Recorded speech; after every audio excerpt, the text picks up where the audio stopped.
Yeah, there's, yeah, we did.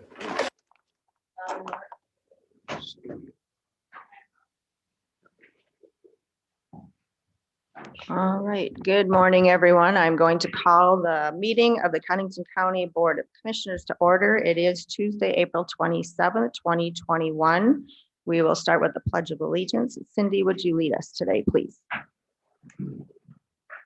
Allegiance to the flag of the United States of America and to the republic for which it stands, one nation, under God, indivisible, with liberty and justice for all. Thank you. I would ask if you have a cell phone, if you would silence that. If you need to take the call, if you could step out in the hall and do that. Also, we are streaming live on YouTube. Item number 2, call for public comment. If there are issues that someone would like to bring to our attention that are not on the agenda, we will allow them to call in. The 2 numbers are 882-6248 or 882-6297. And those items will be addressed during the open part of our meeting. Item number 3, conflict of interest items. Are there any for fellow commissioners that are on the agenda? No. All right. Item number 4, action to approve the April 27th, 2021 So agenda. moved. Motion by Van Duzen, second by Gable. All in favor, say aye. Aye. Opposed, that motion carries. Item number 5, action to approve the April 20th, 2021 minutes of the Board of Codington County Commissioners. So, second. Motion by Johnson, second by Gable. Any additions or corrections? Hearing none, all in favor, say aye. Aye.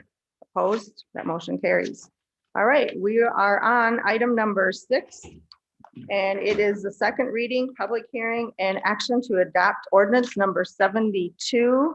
I will just have Luke read the first portion of that. Oh, I should also mention, we have Luke Muller, First District, and our Planning and Zoning Officer. Mark O'Neill and Bob Fox are Zooming in this morning. So Luke, if you would want to just read that the heading of it, please. Sure, I will perform the second reading of ordinance number 72. Thank you, board, and good morning.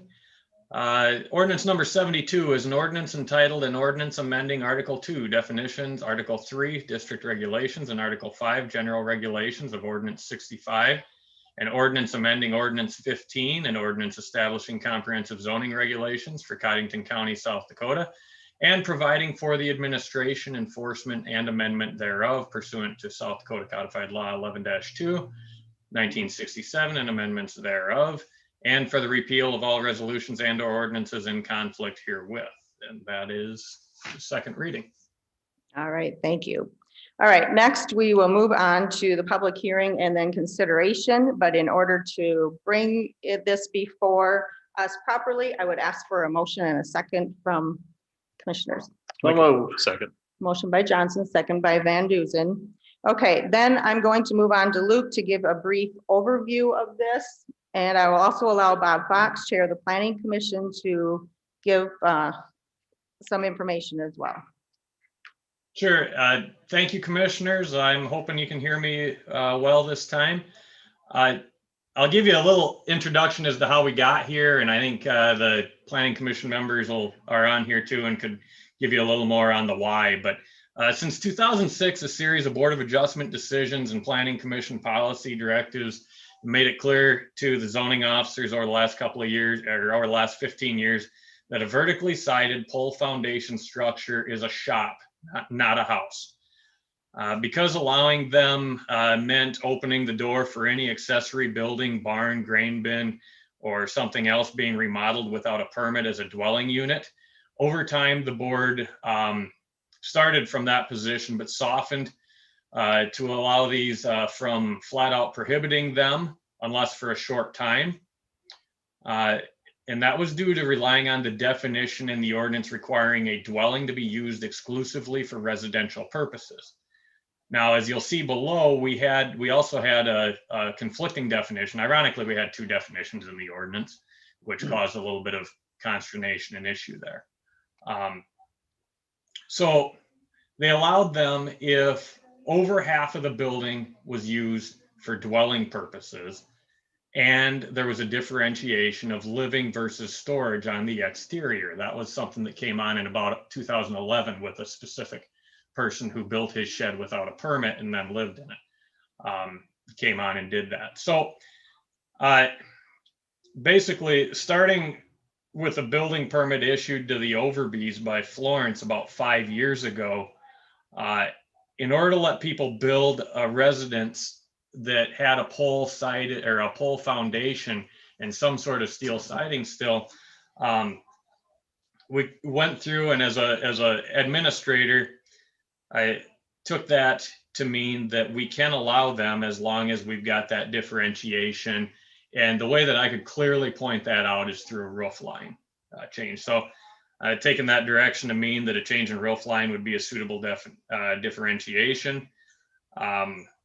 As the commission is aware, I've been seeking to have whatever the preferences of the board are memorialized in an ordinance rather than at the discretion of the zoning officer. Whatever they are, I'll enforce it. That's what this ordinance does. Over the 3 months, right over the winter, maybe even 4, the Planning Commission at its meetings discussed whether to allow pole foundations for houses at all, and chose to eliminate either or options. And I'm saying that if you do this, then you don't have to do that. They eliminated options like that and just flat out wanted to go with yes or no, is it or isn't it? So they also reviewed examples to determine what would be allowed and not, and ultimately found that there were some definitions that needed to be changed. And once we did that, that made it necessary to shift some things around with the farmstead exemption. That's why this seems to have a couple of things with it, but that's where the farmstead exemption gets lumped into this too. So I'll spend a little bit of time on that, but I don't think that's a lot of what people are that interested in. So as far as this, I'll try to go over topically what's in this, and I can be ready for questions later on. But the first thing that we need to address was definitions to make it clear that they are allowed and what they are. And so that's where, one, we eliminated the duplicate definition and tried to combine them as we had them, and then pointed out that there's a different definition for a shop style house, the same as there is a different definition for a manufactured home, because the board wanted to regulate these differently. And then you see a shop style dwelling is a structure with a pole foundation, non-corrugated steel sided building used as a single family dwelling. And then this notes out that there are more requirements in chapter 5.34. The definition of a roof line comes in because we have that as a requirement later on there. If you scroll down to the next page, Commissioner Gable, you'll see that there's a figure that shows just where we mark roof lines, just to show what they are in case someone didn't know. Going down beyond a little bit farther, the next page just sets out flat out that they're listed use, identifying that they exist and they are allowed. Continuing down, the section 30402 just actually lists existing farmsteads, only deals with existing farmsteads, moves them from a variance to a conditional use.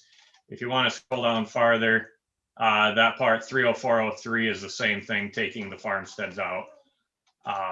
And then you go on to listing these as uses in the city of Watertown, or sorry, listing these as uses in other zoning districts. We figured since these aren't allowed in the city of Watertown and other cities, that we probably needed to have, but we still wanted to allow them in some way, that maybe we should allow these maybe with the consent or something like that. Again, I figured that they'd probably be okay as long as they met these requirements, but figured we better give a little chance for people to buy in there. So moving on down that list, if you want to scroll down a little bit farther, let's get to section chapter 5.34. There you are, you're right there. If you want to scroll up just a little bit higher there, sorry, we just went a little bit past it. Chapter 5.34, Commissioner Gale, you go just a little bit higher and you'll be there. Other way, sorry, lower. A little more to get to the header. There you go. Shop style dwelling standards. So these were what were ultimately discussed over that period of time, is what would be the standards. And the first one is that construction of a shop style dwelling shall meet the requirements of chapter 5.18 permanent foundations. And that just means that the poles, as were referenced in the definition, have to be buried below a frost-free level. And all of our builders do that already. It's just a reiteration to that section. 2, though, shop style dwellings shall have a gross floor area of not less than 55% of the structure dedicated to dwelling purposes. Again, that comes from what's been directed by the board in the past, but it actually increased that a little bit to make that perfectly clear that it's more living than not. Shop style dwellings for number 3 do not include structures with vertical siding nor corrugated steel siding, as is the case in the city of Watertown and in towns where they actually encourage residential development as opposed to the rural areas of the county. Shop style dwellings shall include more than one roof line. That is reference to that definition. And then below that, we have some figures because the board figured that it might make sense to show some examples and give some ideas to folks as they come in. So that's where you've got number 5 shows examples of ones that would work. So 5, 3, 4, 5A and B are examples that would work. One of those examples, I see you got an email from a builder who actually built one of them. And then on number 6, those are some examples that wouldn't work. And ultimately what the board did is looked at a series of pictures and went, that's a house, that's not a house, and so on. And that's how they come up with this. So the next part, 535, deals solely with existing farmstead exemptions. And I'll tell you that unless you want me to dive into it, I'm not going to. This is the same information that was just crossed out higher in the ordinance up there at the old existing farmstead exemption variance standards. And then if you go down, the only thing that's changed is there's a figure in there that shows that they can transfer it in the same legal description. And that comes straight out of our land use plan. So that's all I've got. Sorry to take up a ton of time, but I wanted to, I'll back away and leave this more to the Planning Commission since that's where this originated. All right, thank you, Luke. I will allow Bob Fox then to give an overview as well at this time. Okay, Brenda, can you hear me? Yes, we can. Okay, good. Okay, thank you for the opportunity, commissioners. I will address farm shops that would be located in the ag district. I mean, that's what we're talking about. So I'm going to stick to the farm shop portion, not necessarily something on a small acreage. Bob, I'm going to interrupt you. Can you Sure. introduce yourself and your title, please? Okay, I am Bob Fox and currently serving as the chairperson of the Planning Commission Board of Adjustment. Thank you. Okay, I'm going to take a wild guess that maybe some of our commissioners, maybe some of the public haven't been in a farm shop anytime recently. I'll take you on a short walk through mine. When you open the door, the first thing you're going to see is equipment with big tires, lots of poly, lots of plastic, lots of diesel fuel in this equipment, motor oil, hydraulic oil, gas, propane is all stored in this building along with paint, spare tires, extra lumber. There's pallets of seed corn in there that's been treated with insecticide. There's liquid containers with herbicides and insecticides. We got the welder, the torch, and numerous other grinders, and also throw in some grease rags. It's the most dangerous building on the farm. It really is, when you figure that we're welding, cutting, everything else in there. And people think that's a good place to put house, living quarters inside there. Now, it may be brand new, and it may be nice and clean, and maybe you can eat off the floor of that building when it's new, but it will eventually contain all the items I listed above. And in a fire, or even just without a fire, just the smell of these chemicals in this building, but in a fire, between the tires, the chemicals, everything else that's in there, it's a toxic mess. And when our firefighters arrive at my farmstead, they can see where my house is. And they will make effort to try and make sure there are no survivors in this house if there's a fire. If my shop is on fire, they're not going to rush in there to save John Deere. A shop is not worth a life. But what if the firefighters, be it our local Watertown Fire Department or our volunteer firefighters from our local communities, what if they can't tell when they arrive? Is that a shop? Is that a house? We don't know. Do they rush in and there's actually nobody living in there into this toxic mess? This is why we have the adjustment in the roof line. This is why we have the adjustment in the siding, be it horizontal rather than vertical. And we're just creating a dangerous situation here with the whole idea of a shop house. If you wish, send it back to the Planning Commission. But I think we have the votes to probably say a house is a house, a shop is a shop, and there will be no common wall between the two. Well, some will say, well, government shouldn't regulate what I can do or where I can live. We don't allow people to drive intoxicated. We don't allow people to run through stop signs. I kind of feel like we shouldn't allow them to live in environments where it's not safe either.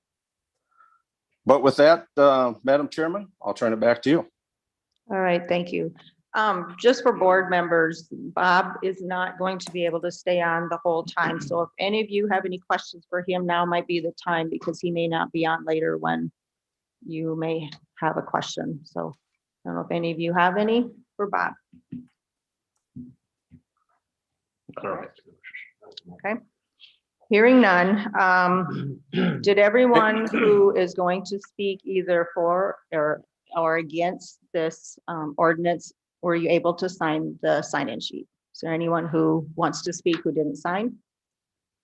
Okay, so with that, then I will open up the public hearing. We will limit the testimony to 5 minutes per person. We'll start with proponents first, if there are any proponents. And if you'd come forward and state your name for us, and then, all right, don't see any proponents, so opponents. Yes, however, whoever wants to come up and start, that'd be great. You can come on up here, yep, and sit in the chair and just state your name. You can sit right up here. Yep, you can sit in the chair. Talk right into the mic. Yep. Introduce yourself first. Don't worry, we don't bite. Well, it's good, but you don't bite. Casey Witt, here with Witt Construction and Witt Buildings. I guess hopefully I can make this all in 5 minutes. Public speaking is not my forte, but first off, when I was looking for the commissioners. Bottom on there. Troy, do you want to shut that one off? Maybe it's kind of echoing because that's. How about this one here? When I was looking for the commissioners' email addresses to figure out who to contact, I came across the commissioners' duties list on your website. I don't want to read all of them, but I will read the last one. Zoning, solid waste, water management, along with a host of other issues that arise affecting the county. So then I went and looked up what zoning is. Zoning is defined as a determination of how a specific how a property in a specific geographical areas can be used. It may also regulate lot size, placement, density, and height in certain circumstances. Nowhere in this did I see style. That was just my observation. So as Luke went through, he talked about the proposed regulation of concrete permanent foundation. What he meant by that, I guess I understood. I will say that there is a lot of places that are built on a post-frame foundation. Additions, decks, sunrooms, 3-season rooms, all these are allowed. There is no regulation against it currently. Vertical siding, that was specified in this regulation. Vertical siding is a popular type of siding everywhere. residential construction, as well as post frame construction. We are building a house north of the hospital here in Watertown. The whole house is vertical sided. It's a brand new house. Knocking on the door of 600,000. It's all board and batten siding. It looks very nice. I don't think we can regulate vertical siding. The next item he pointed out is corrugated steel siding. I don't know why there's a difference between the two types of siding listed in the ordinance, or maybe it was just listed in the paper that way. Corrugated steel siding means bent steel. Anything that's roll formed steel siding is considered corrugated steel siding. I did send an email to the commissioners here. I don't know if it was forwarded on to Luke or not. Vinyl siding makes it vertical siding, but steel Edco siding is a popular brand that is roll formed and it's used at many places. Most commonly was formerly churches used it because you covered a large area quickly, but now houses are going to it. I don't know that we can regulate that. The next thing I had is garage size. If we pass this ordinance, or if you pass this ordinance as it is written, I think you're opening yourself up to major lawsuits for the reasons of the siding that I listed above, and also garage size. How can you regulate one type of construction for garage size and not the other type? Are we going to start telling people you can only have 2-stall garage, or 3-stall, or 4-stall? Well, Bob did make a point of what's in a farm shop. The same things that are in people's garages. I realize it can be dangerous. I also realize that most people don't want to live in that environment. But I don't think it's the government's job to determine who lives where and what type of house they live in.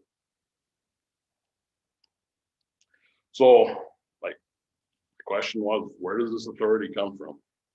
What's next? Are we going to determine master bedroom size next? Color of roofing, color of siding? I realize I'm being a little bit facetious here. And it's just to kind of bring out a point, like, where does this stop? Why is there a desire for this type of regulation? I think Bob kind of addressed a little bit of it. But I have had conversations with Mr. Mueller many, many times. He slipped up once and said that this is for tax reasons. I don't think that's his place to determine what's for taxes and what's not. So we've had this in the current ordinance. It reads, no residential single-family dwelling in an accessory building. So what's the definition of an accessory building? I've asked many lawyers about this. I've been in conversations with Mr. Mueller about it. It has come that there is people waiting in the law community to fight this ordinance. We get asked a lot of times, do you build shelves?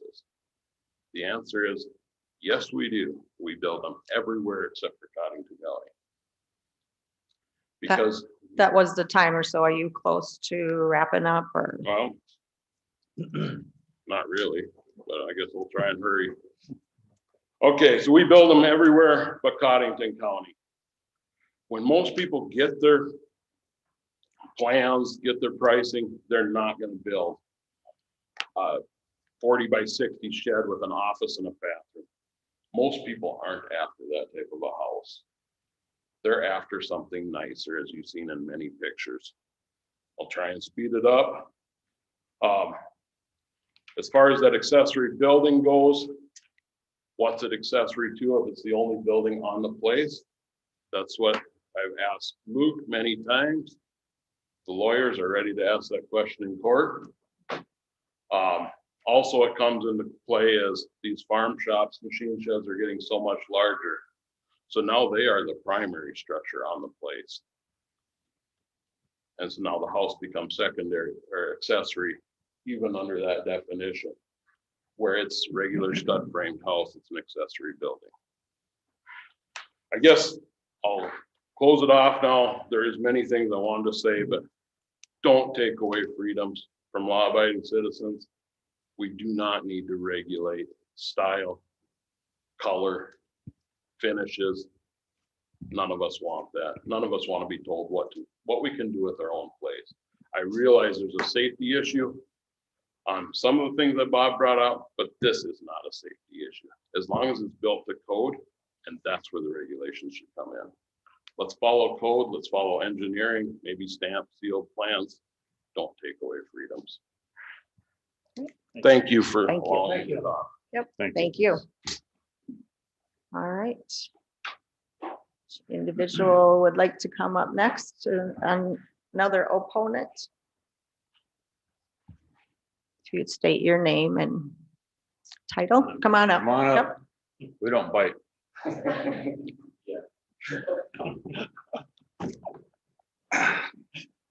Good morning, Shane Spooner with Reeves Buildings. I'd like to thank Casey for bringing this to my attention. I was unaware of this meeting and I don't read the paper. And he called me last week and I lost my mind. I thought, how can this be? Exactly what he's going on, the freedoms. What people want to build, people should be able to build, especially in the county. I don't care if it's Codington County, Brown County, Dual County, whatever county it may be. If it's a family farm that's been there for 100 years, and me as the child, and my parents had passed, and I inherited this property, and I want to tear down that 100-year-old home, why can't I build what I want to build? I want to build what we call barn dominiums.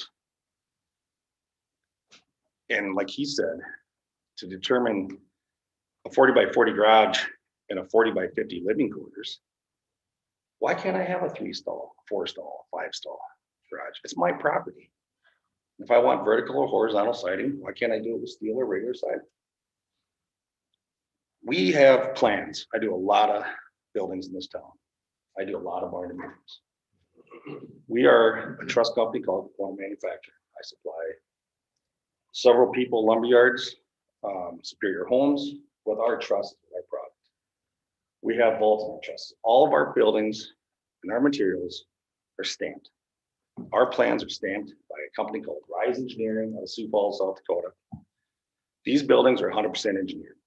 In fact, what you guys don't even know is these buildings have a higher wind load and a snow load, live load, than most of your homes you guys are living in. I have 115 mile an hour wind load on my buildings. Homes don't have that. Homes aren't stamped and engineered. My buildings are. We go through the extensive measures to make sure we have firewalls in there. If there's chemical in the garage and fire breaks out in the garage, I have a firewall. I have fire doors. I have egress windows. I follow code to everything. These buildings are no different than a home. And quite frankly, they're safer because of how we do things. These things are overbuilt than what homes are. We build them on a foundation. We can stick build them, if you know the terminology. Stick building them to columns in the ground. We supply a concrete footing detail for the column. I can show you all my literature. The point is, it's scary how counties are going. And I'll speak up for Brown County. Brown County, in my opinion, is probably the most difficult county in South Dakota. But we're still getting these passed up there. But I have to do a lot of paperwork. I get it all done, goes to the boards, they see it. Oh, okay. They sign off. Here's your building permit. I just don't want to see, I'm currently working on a home just west of Watertown right now. And we went through this. I have emails from Luke as well. He changed his mind when it went from a column in the ground and siding to I said, okay, we'll put it on a foundation. Knock yourselves out. Just that. That's wrong. That's wrong. So thank you for your time. I hope you consider what we're trying to do. They're beautiful homes and we can bring back, I'm sure you guys are familiar with the old barns, the Gambrel barns, the old nice looking. People want to move in those 2 levels because it was the grandpa and grandma's barn. Half of that is living quarters, half is their shop. And you wouldn't know if I driving up to it because it looks like a barn. But they're living in them.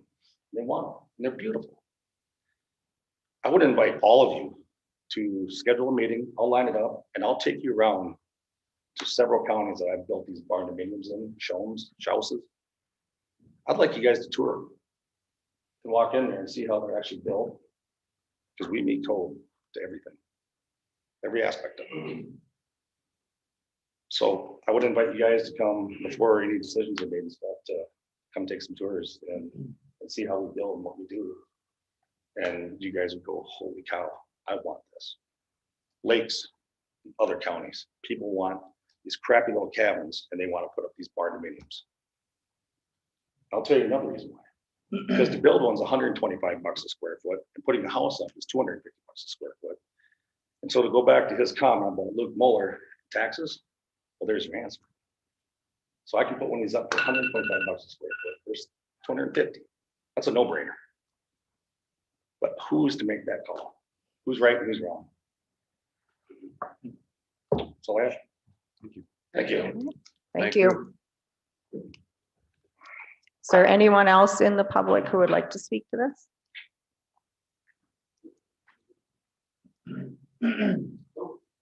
Good morning. Good morning. Zach Whiff, Zach Whiff Construction. My big deal with these is barn dominiums, shop houses. We just built one up in, close to Wabae by Bitter Lake. He was pushing 500 grand on that barn dominium. That's one that we would most likely take you on a tour in. My biggest complaint is size restriction. You're out in the county. We're not in the city. Why is my garage restricted? Why do I have to match 55% of living quarters to my garage? All these barn dominiums have bars, recreation rooms, gathering area, because it's easier to clean up your garage than it is to clean up your house after all these people come or leave. So is that recreation area part of living quarters or is that part of garage? Because it's in the garage. Vertical siding, horizontal siding. Would you rather have bought the cheap masonite horizontal siding and have it go to waste in 3 years because that's what it does? Or should I have nice metal vertical siding with some stone wainscot coat? I mean, to me, that looks way nicer. The shop house, the chemicals, the John Deere tractor, I get his concerns, I do, but you have firewalls, draft stops. Reeves puts draft stops every 30, 40 feet in the attic. Firewall that would divide the house from living quarters. Any other codes that would be needed, we do all that. I don't think that we need to restrict a person's wants and needs on their own land that they're gonna get taxed on and have to pay for anyway in the end. And they should be able to do what they want and use it how they need to, not build it to someone else's wants because they're gonna say, well, you can't do that. It don't make any sense. That's the whole point of living out in the county. So, I mean, if you're in the city, in a covenant zone, yeah, I get that. We'll put some stone on it. We'll put a shingle roof on it. But out in the county, why?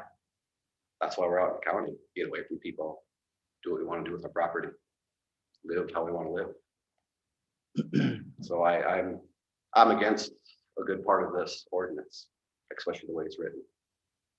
So I hope all you take that into consideration. So Thank you.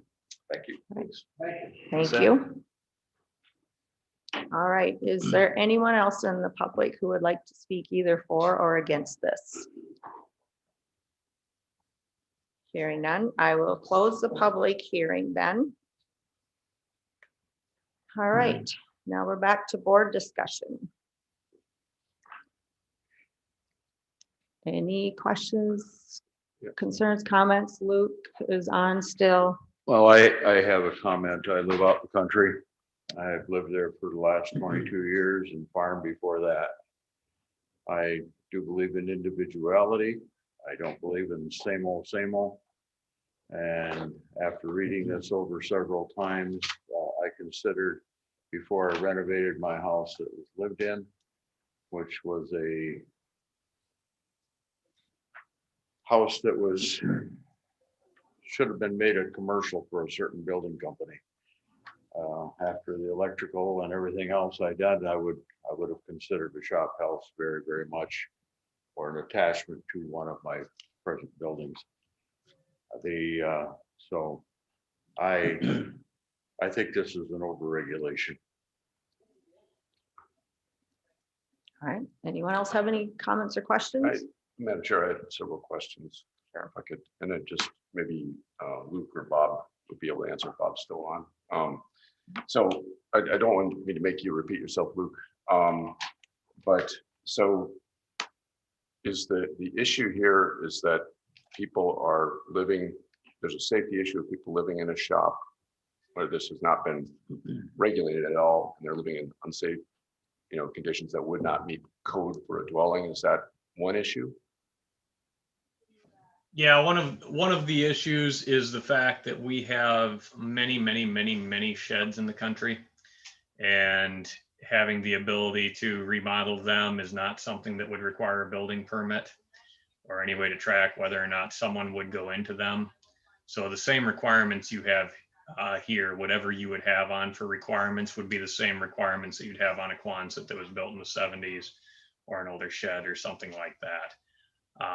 It would require a drastic overhaul to the policy of what the county does for permitting to do something different and handle it differently for a new structure versus an existing.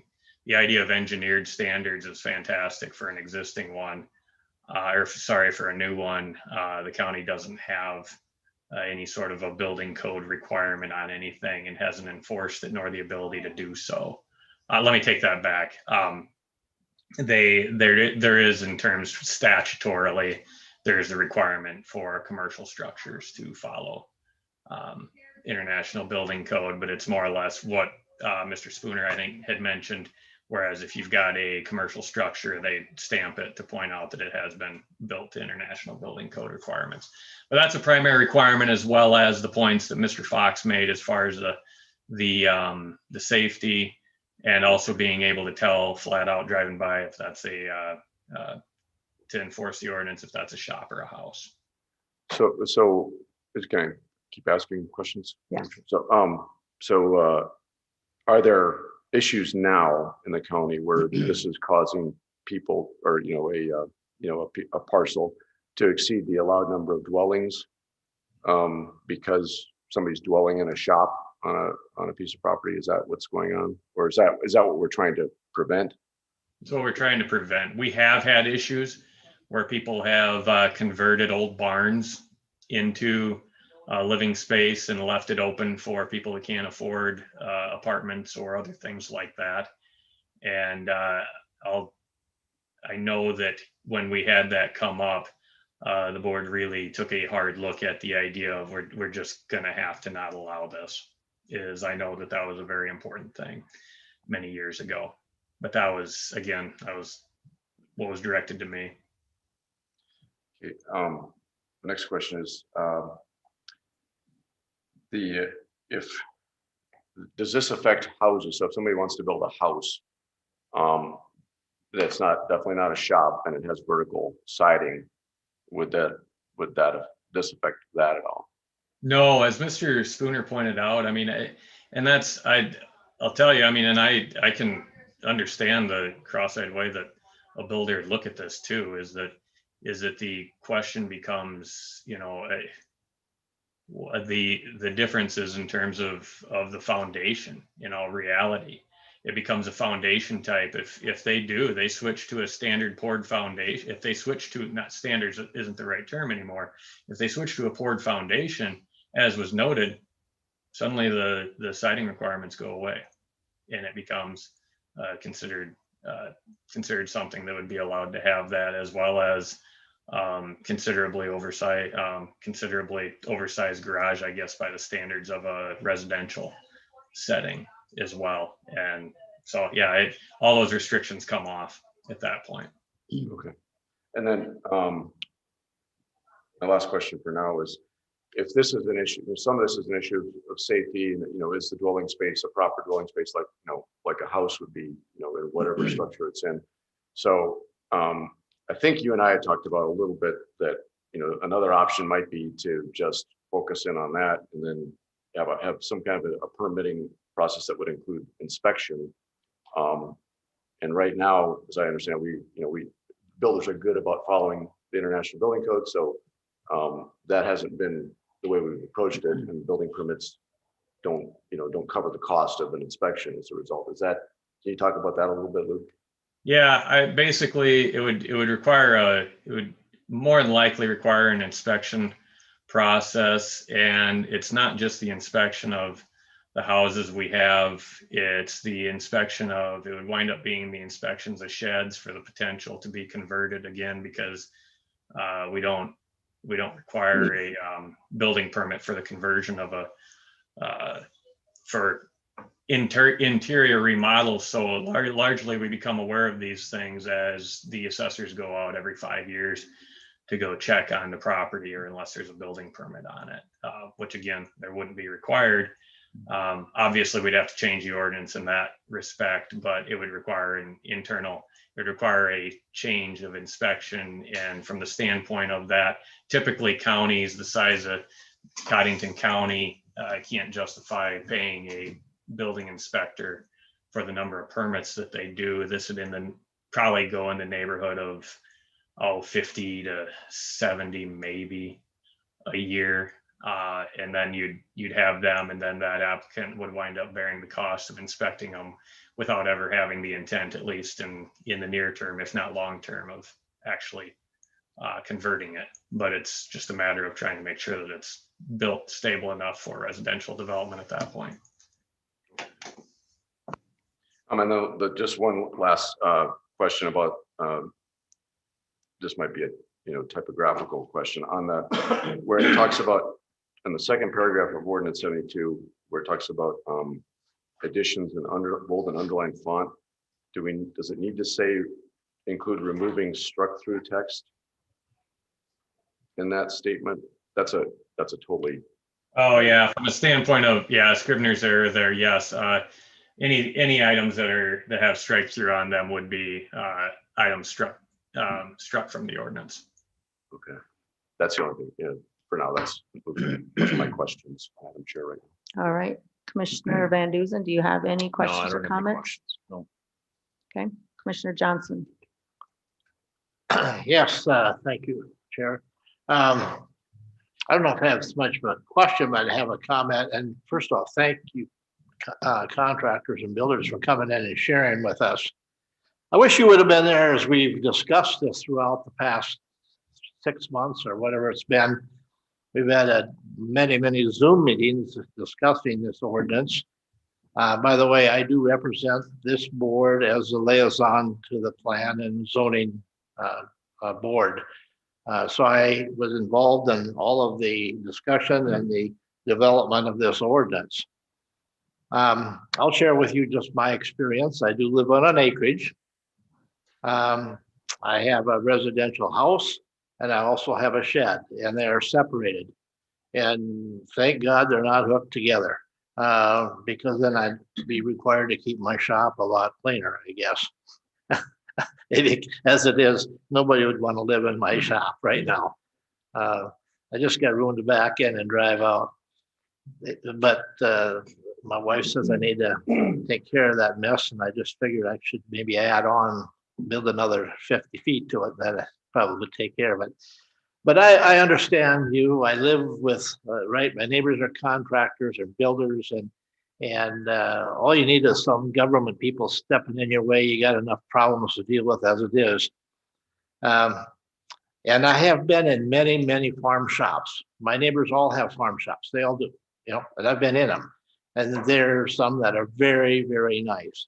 There is one just north of town here that it's not. I just looked at it, and when we were talking and discussing this, I said, it's not a house, but it's the nicest looking shop in the county. I'll guarantee you that.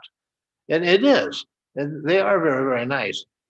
Mr. Fox, I think, made some key comments there when he said, you know, no matter how we try to keep our garages clean and our shops clean or whatever, we do get sloppy.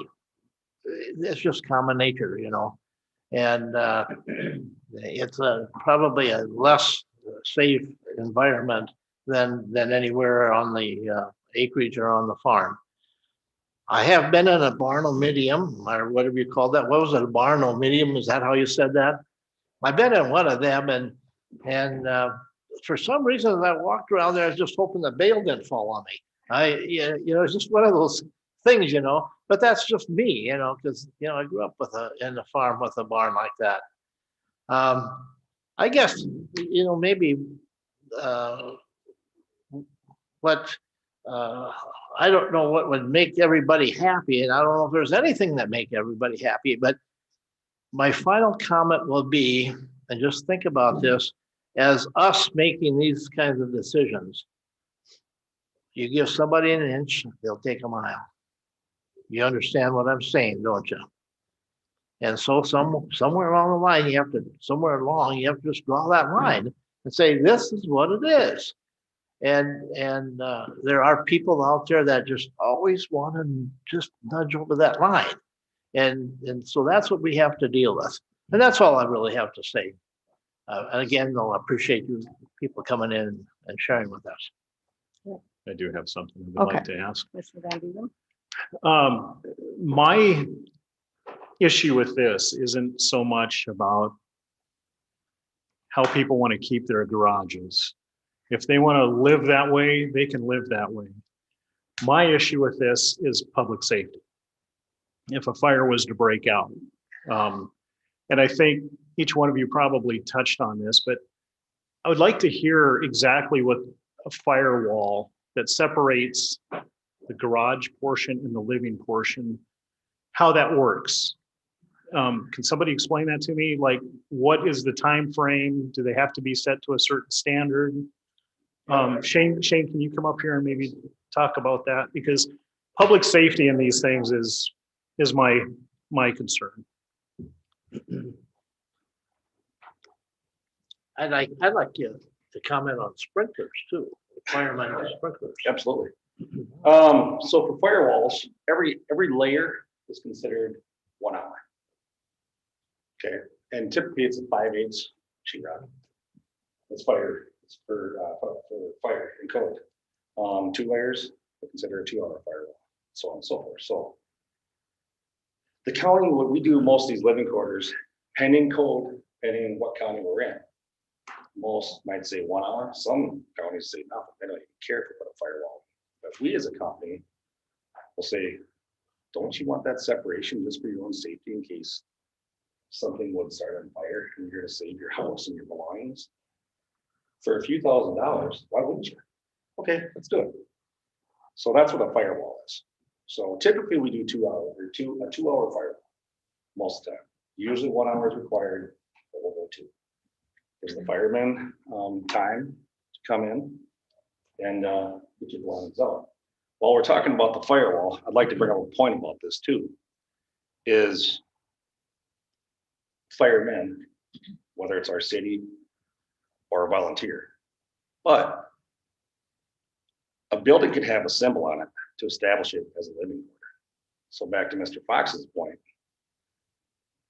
not knowing if it's a barnuminium or if it's a shop, but there's a symbol. So if they're called out to 102, they know if it's a living quarter in a shop. It's symbolized. But they should talk to the fire department too, because I work closely with Chip Prentice in town. And usually before I even start a project, I call Chip and say, hey, Chip, can we do this? What can we do to make it safer and better for whether it's a city or whether it's county? Now, we just built 5 places on the west side of Lake Campesca right now. They wanted living quarters in them. We sprinkler. So to touch on your questions about sprinklers, we got sprinkler systems with living quarters, with egress windows, with firewalls. It's bulletproof. I had a Okay. question.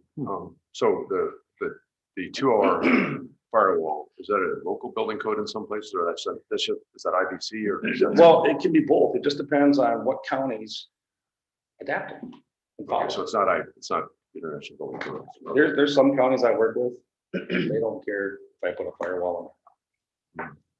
A lot of times houses don't have firewalls. Look at these old houses in town and they put an addition, a garage on their house. They don't have firewalls. They don't have fire doors. All right. Thank you for that. Okay, thank you, Shane. Thank you. Okay. Any other comments? Troy?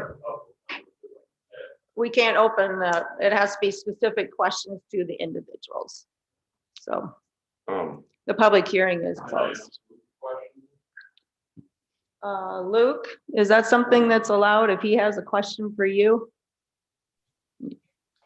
That is ultimately with the public hearing closed, that would be Again. something that wouldn't be allowed. I'm sorry. So, sorry, yeah, the public hearing is closed unless we have a specific question for an individual. That would be allowed. I have questions, Madam Chair, to follow up. I have a few more questions, if that's okay. Okay, Just sorry. Just no, wanna- it's fine. I have some comments, but you go ahead. I'll wrap it up. Just if, because with the discussion we just had, is it worth considering, adding to this ordinance, some kind of firewall code between shop area and dwelling area? I mean, if that's a concern, we are concerned about safety here.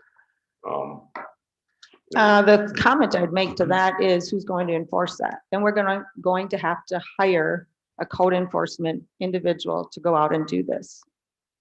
We do not have that in place right now. There's,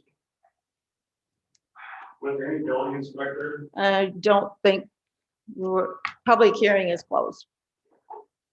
So the question, I think in the plot, I mean, we're trusting our builders to meet IBC right now anyway. So, I don't know. If I'm just asking, we're concerned about safety here. We want, that's one of the reasons we're talking about making these things look different. So, safety personnel can readily distinguish that there's likely to be people living in that building versus just being a shop. So, but also it seems to me that I didn't realize that kind of thing wasn't already in building code. So if it's something we need to add, I don't know if you have any background. on Okay, that. so I'm going to make a comment on that, and then we'll let Luke answer this question. So my comment to that is, what about the existing barns, granaries, sheds, shops that are up right now that individuals could just go ahead and put a living quarter in there without getting a building permit, and we won't even know it? They're not following any kinds of codes because it's not required. So that's the problem that we're going to run into if we don't differentiate what these look like and how, and that's kind of where we're going with this, that if we don't differentiate the roof lines, the amount of living space, then anything that's in the county right now, somebody could retrofit that into a living quarters and we will not know because it's not going to be required. Any new construction is different. We will know that, but any of these, they're going to be allowed to do that. Luke, you want to comment, I guess, kind of on Lee's concern about the firewall part? Yeah, I actually think that your builders are well versed in that as well and did a good job of explaining it, but it does, International Building Code has requirements on that.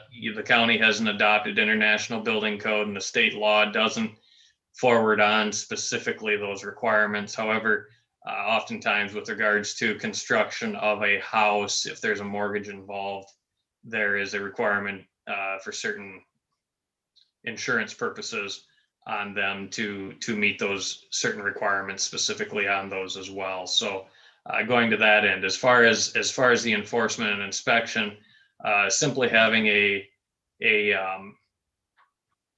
box to check that says that, yeah, we'll do that. If we have that in an ordinance, we've got to be able to account for it. We've got to be able to go out and check that. That's why the county hasn't adopted the International Building Code in other cases, is because they haven't gone out and hired someone to go do those inspections.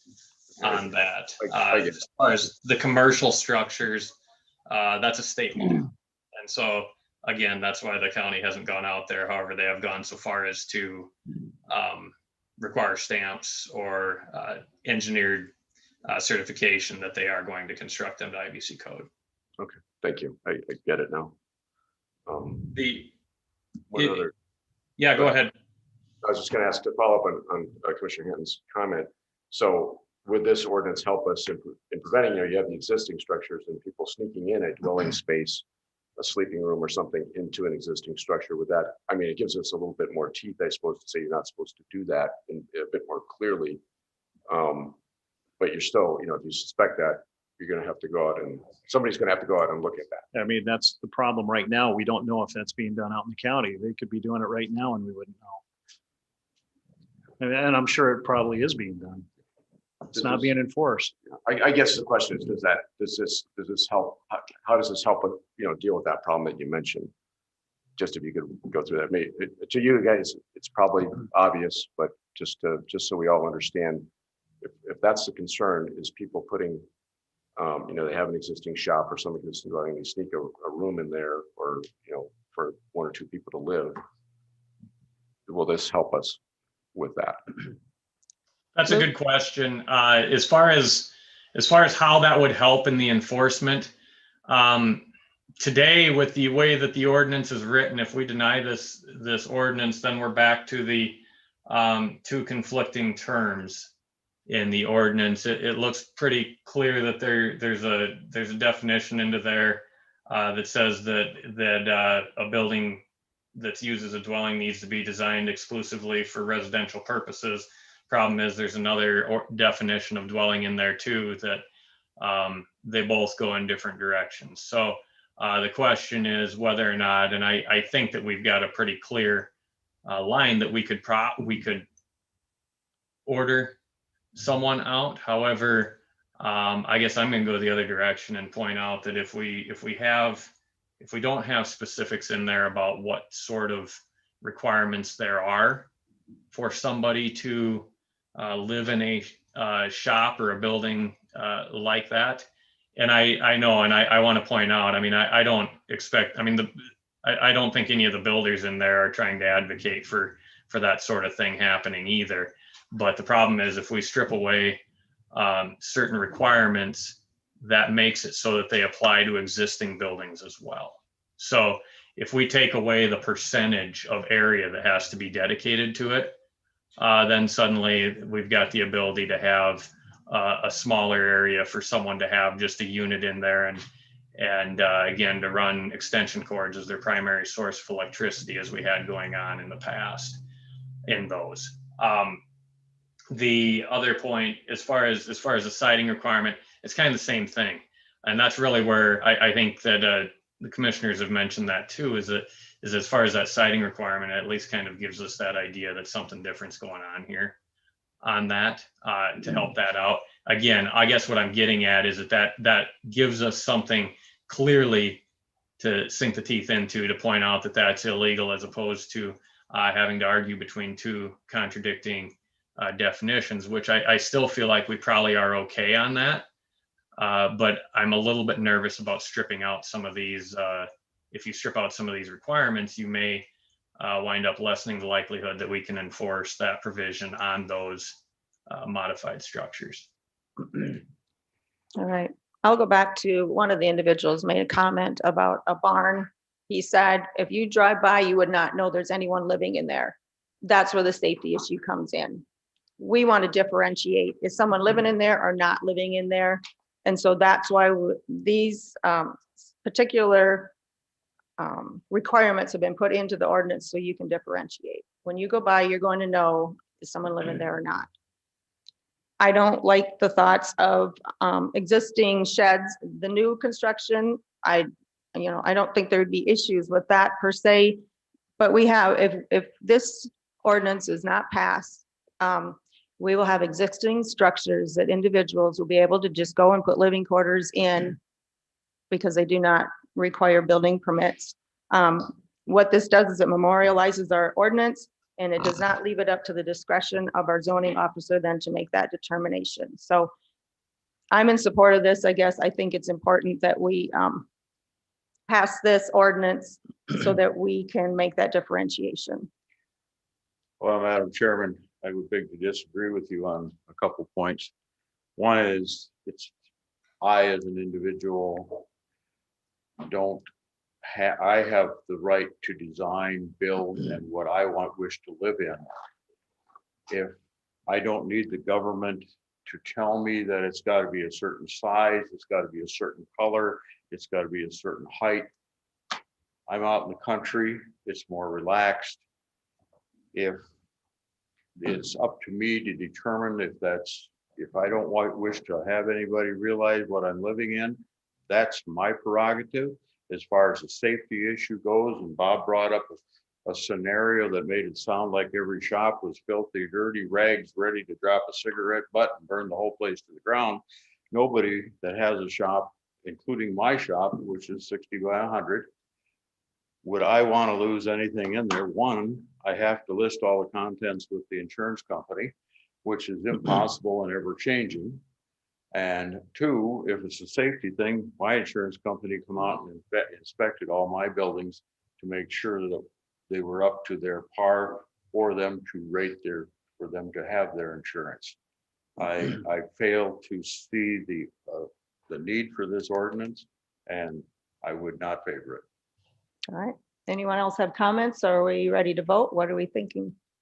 Any other comments, questions? Just a quick comment if anybody wants to add to it. So as I understand the intent here, it's, there's a safety side we've been talking about, making sure, rescue personnel would readily be able to tell what's there. Then there's the other enforcement side of it that, there's a concern that because it's not regulated and people are, dwelling in shops and things, you might exceed the authorized number of dwellings on a parcel. Is that that's kind of the two issues we're getting to, I think.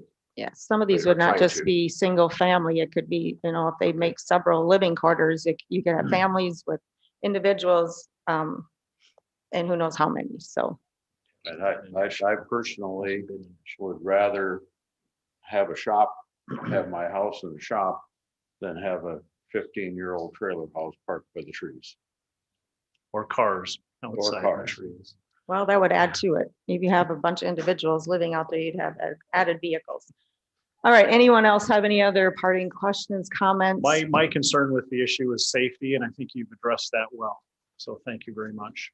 That's all I've got. All right.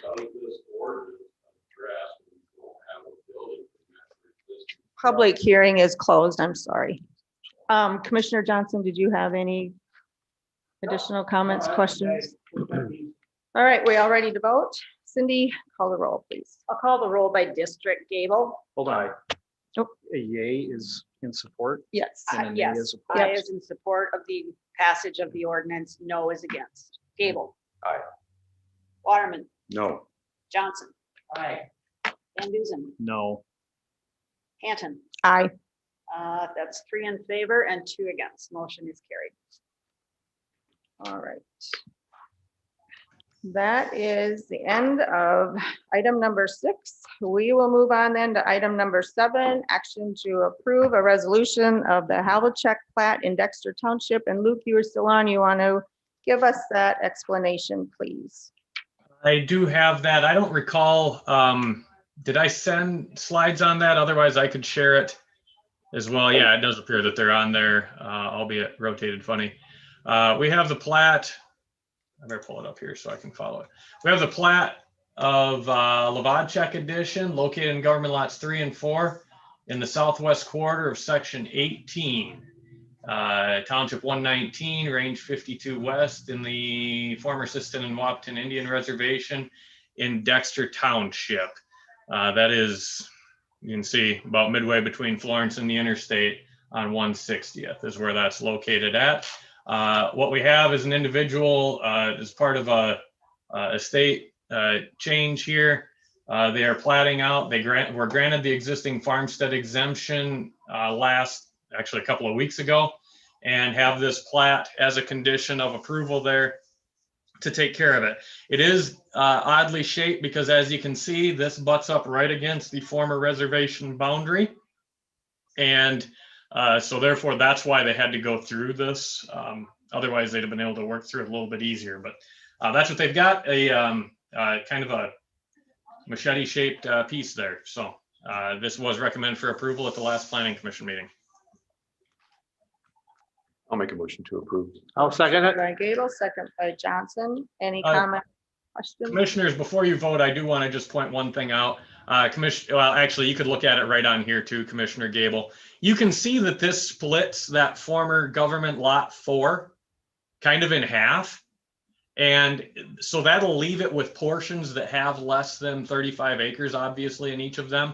So the Board of Adjustment did require a letter of assurance to be recorded that says that this individual, because they own both sides, they understand that any future building permits on property that's not Lavad Check Edition will require 35 acres. So that's where that comes in. All right.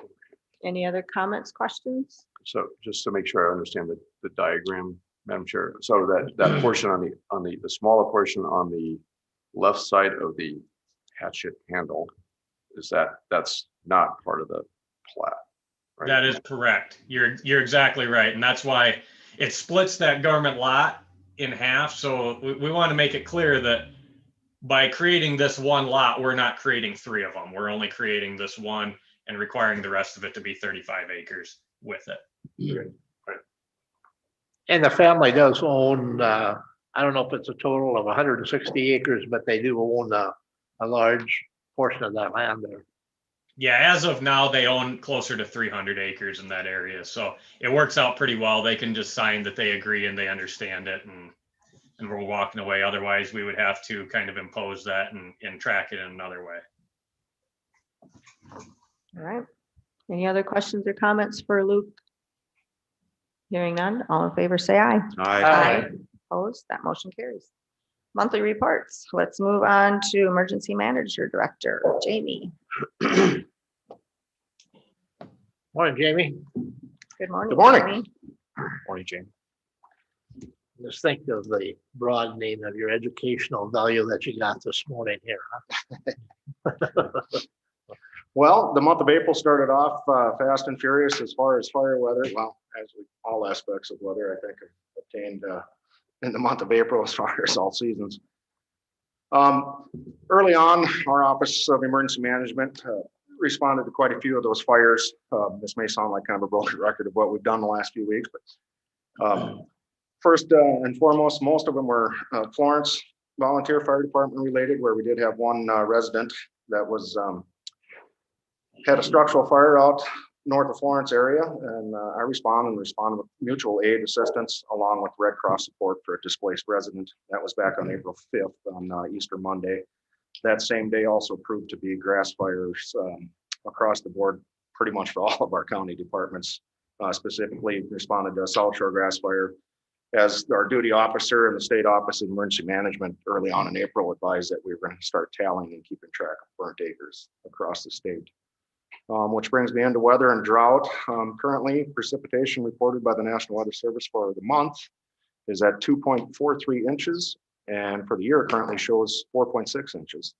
The county has received a very beneficial moisture to improve our area's normal status per the U.S. Drought Monitor currently. We continue to monitor those grassland fire danger indexes daily, and the National Weather Service, we also share that information on our EM social media outlet channels that we use. I will continue to work with our partners in our Region 2 as far as our emergency managers. 10 of us exist in Region 2, and we're using the assistance of the National Weather Service in updating burn bans and policies pertaining to those. Currently, we have several regional counties also looking at updating their burn ordinances, resolutions, per se, etc. Also this month, last week, we conducted our annual outdoor weather siren testing in association with the statewide Severe Weather Awareness Week. Siren testing will continue locally in the city of Watertown on Fridays at noon now through September 24th. Total outdoor weather sirens in our area, there's 29 of those sirens located in Codington County, and 21 are within the city limits of Watertown. Moving forward to some trainings and meetings, I continue to assist with the Codington County Search and Rescue Team with coordination for their August 21 raffle this year. Also hosted a virtual Skywarn weather spotting class for all their members back on April 14th. And we had a request last week to tour the Patrick J. Culhane Center, the search and rescue building from the Chamber of Commerce, Tim Sheehan, and we provided that last week for all their team leadership folks. Also have met with my region South Dakota Office Emergency Management Coordinator on April 15th, and we did some updating reporting on as far as our local emergency management planning performance grant, and was also introduced to a new person that's going to be taking over as a regional coordinator in the south central part of South Dakota. We continue to meet with our county partners virtually on April 16th. Our town, schools, and long-term care facilities are all provided with updates on county information related to pandemic, weather, or other related emergency management information. And what came out of that, we're going to start meeting once a month. Everything seems to be kind of moving in normal values, and we all agreed that instead of a bi-weekly reporting with those folks, we will move to a once a month situation. Bringing me to the current pandemic and mass vaccination events. Currently, South Dakota Department of Health shows our county residents with 105 active COVID cases, and the state now lies, this is yesterday's reporting, with 1,822 active cases.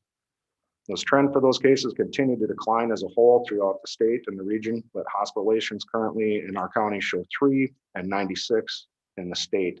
There's a little bit of an uptick in that. Some of that is younger generation folks, so hopefully we stay forecast on vaccination progress.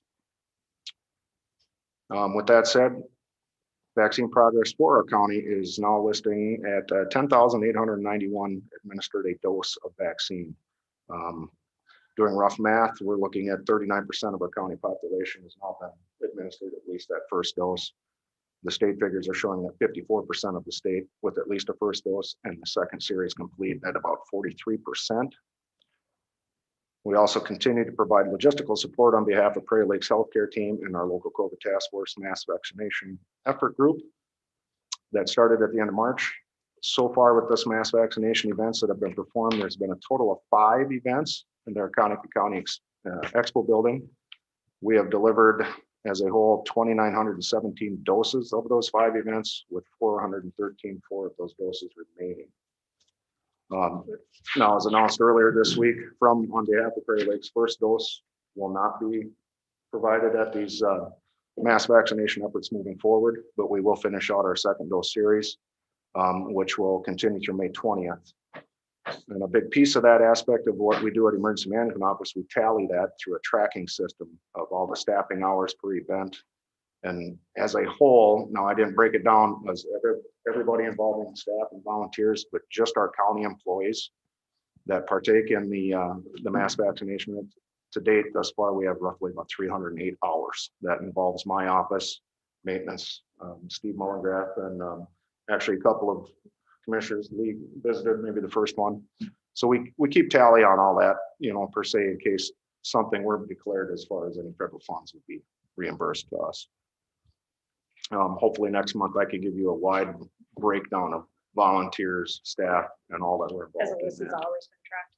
Yes, they have.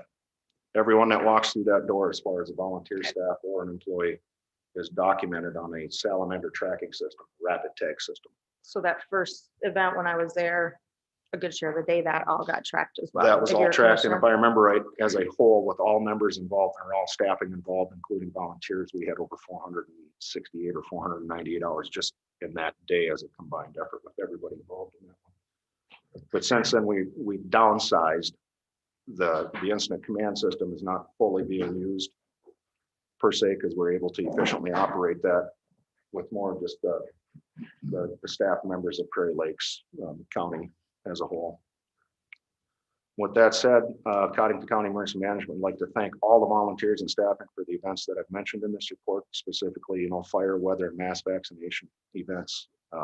We couldn't do without them. I sincerely thank all of them for their participation. Very good. Any questions? I guess that kind of answers number 17. Go ahead. I just had a quick question on the vaccination statistics. So when they're tracking like the percentage in a county or the state that are vaccinated, are they looking at just like Prairie Lakes like the pod type events, or are they looking at, statewide? That's who's been vaccinated Yeah, as a whole in our VA county. and all That's, those things. yeah, reported directly to Department of Health. And Okay, that so- does include in an asterisk marked specific, they do show that the federal allocation and pharmacy numbers are kind of starting to include on those. Okay, so like. The only thing it doesn't include is tribal. Tribal, correct. Okay. That includes VA as well. 'cause I Yes. remember that. Yes, they did start tracking. All right. Any other questions for Jamie? I guess we have our answer for number 17. There will not be a need to enact the burn ban. No, we're currently in a D, we went from that D0 category to normal status. And as a whole, looking at, there's only about 6 of us counties in this region that were taken out of that drought status. So So far, so we good. keep seeing moisture and 30-day outlooks, like I mentioned last week, they're in our favor thus far. There are some wind events, possibilities, some low humidities, maybe Saturday, but they're also kind of throwing in the shot of a thunderstorm. So Yeah. we wait to see what we see. Very Thank good. you. Thank you, Jamie. All right, let's move on then to the sheriff's report. Good morning, Brad. Brad. Try and keep it short here so we can get out of here. Thank you. You're not Should have savoring. forewarned you. You're not savoring every Direction. moment. This direction. All right. Oh, I have one extra. Some of them not get one. You get to have two. Okay. Perfect. We'll start out with the monthly balance sheet here. You can look for the end of March here. The bank balance was $5,244.50.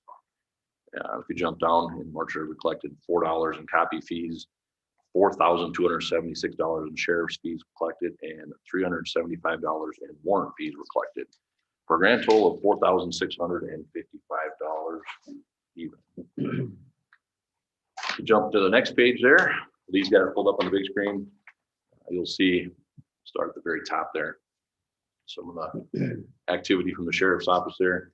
The deputies responded to 485 cases and calls in March. There was 9 accident reports that were done. 81 warrants were served. 202 civil papers were served, and 4,006 transport miles were served, or not served, but 4,006 transport miles.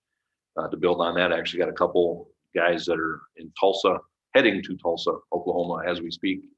Like I say, so it's constantly rolling. We're constantly running all over getting people. Now that COVID's dying down, we're starting to take them back.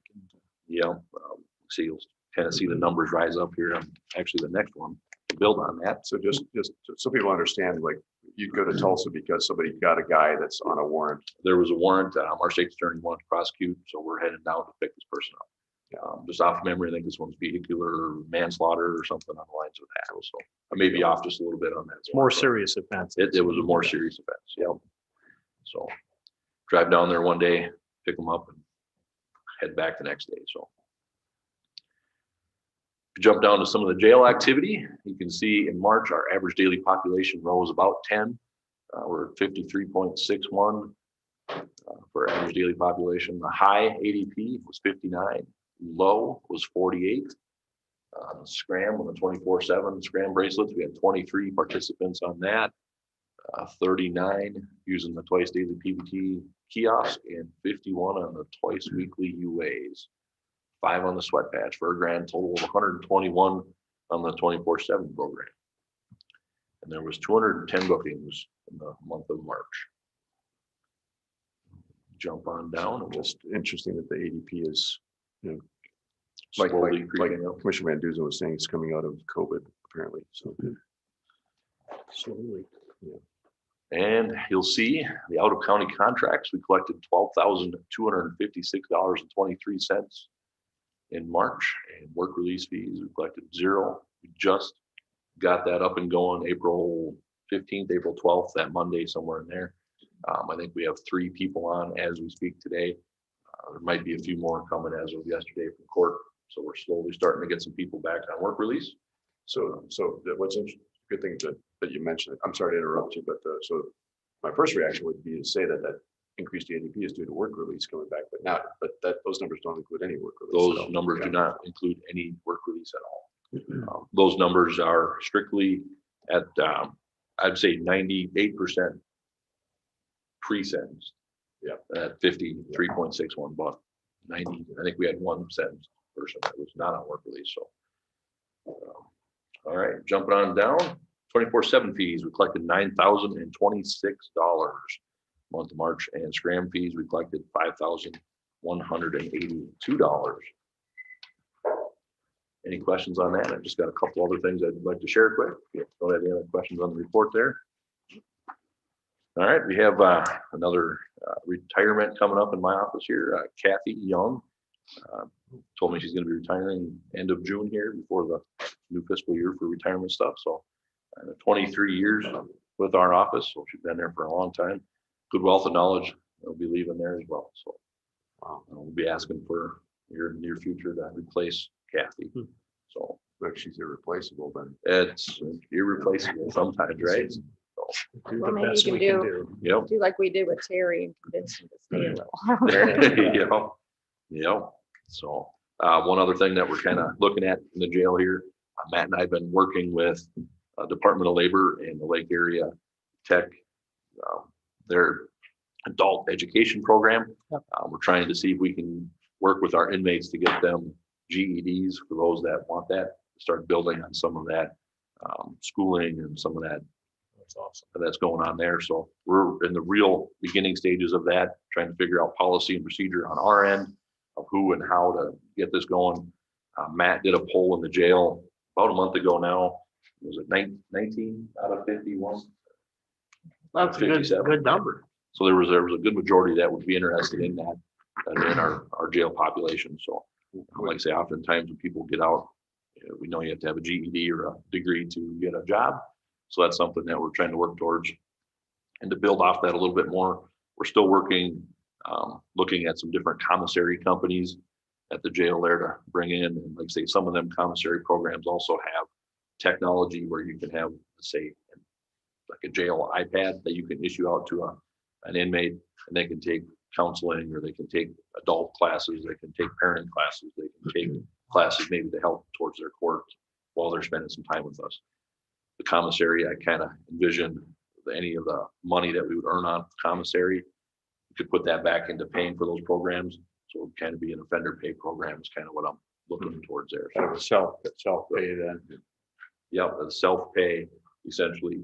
I could also, some of that money that comes in on the commissary, if there's a TV that goes down, we could use that to replace a TV to help instead of using the county funds. So those are some of the ideas that we're kind of looking at, and still working with some commissary companies there. Can I interrupt you? Just I'm sure just on so the commissary stuff, that's kind of a cash flow on its own separate. Wouldn't affect, Yeah. I think what people want to hear is that it's not going to cost more money. It doesn't cost Taxpayer money. anything. It'd actually be a revenue stream that we could put back towards the inmates. And then the GED, just two questions. So would that be like a volunteer effort from the community, just helping out kind of thing? There's a small fee that's involved with getting that to take the test. Department of Labor, we've been working with them, and they have yeah. funding that would be able to, if we can go through, and if that person's not eligible to pay that small fee, they're eligible for that program. And then, and so would that be just any inmate, or would they have to be there for like sentenced, or, that's kind of That's something that we're still working on policy and procedure on our end. Those are things that we're looking at. Can't have somebody that's had some discipline and trying to get 17 out of, or 19 out of 57 at that time up and going would be kind of difficult. But if we can get them enrolled, that'd be good. We had a couple that were currently enrolled that we're trying to work with slowly here just to see how this program works. So I mean, it's all good. Yeah. And hopefully it reduces recidivism in the long run. So that's Right through the kiosk, they take the train or the GED classes, like the stuff you have to know for the test. right. So right from their cell, they can do all that through the computer system. if we were to go with this, one of these commissary programs. So let's see, we're We still, wouldn't be transporting them up the lake area for 4 hours a day and then back. no. All in-house. Bet your participation would be better. That would. So, Getting them there, but then coming back might be different. yeah. So, those are just a couple of the things that we've been kind of working on there. And like I say, told you I'd keep it quick, so. Thank you. Thanks, Very Brad. good. Got a couple All of right, agenda yeah. items. Do you have another thing on the agenda? Item number 9, action to approve a budgeted door lock project at the detention center. We have Matt black welder, had detention. Who's going to explain this? I guess I can start. If there's questions, you can ask us both here, but we have a budgeted project here to upgrade our lock system. It's our electronic door lock system. Last year, we put in a cell check system. So we already paid for the software, the main guts of the computer here. So I guess we'd be building off that system. We got big enough cabinets last year to build off and put these new system in. The reason we're looking at a new system is the current system that we have, I think it was 2009, around there. It was bought on Homeland Security funds. The system's obsolete and they do not maintain the software anymore. So we actually, a couple years ago, to keep the system up and running, had to buy a computer that runs Windows XP. And say we've surpassed that operating platform a few times since then. So this is, say, budgeted to kind of get going here. This would be phase one of this. Phase two, we're looking at next year. We would do some more stuff in the jail on some of the jail doors and some of those things that we have working there. I'll make a motion to approve. Second. Motion by Van Duzen, second by Waterman. Any other discussion? Is that 43.8 $43,800.47. That's phase one? phase one. And Yep, that is budgeted. that is a budgeted item. Those are good door locks. There, it's the control system. You need the best in the jail, right? Yep. All right. All right. Like it.